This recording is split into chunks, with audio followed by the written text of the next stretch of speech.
যে ব্রিজটি দেখছেন এটা স্থানীয় নাম ভাট্টামারা ব্রিজ।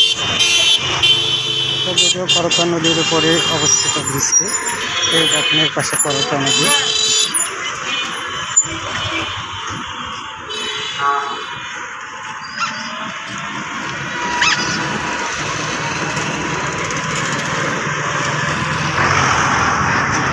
ব্রিজটি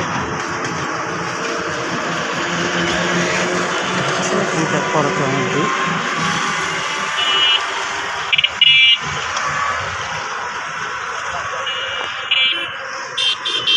ভাট্টামারা ব্রিজ। সুখবর সুখবর ডায়াবেটিস মেডিসিন রোগীদের জন্য সুখবর। কিডনি রোগ, ডায়াবেটিস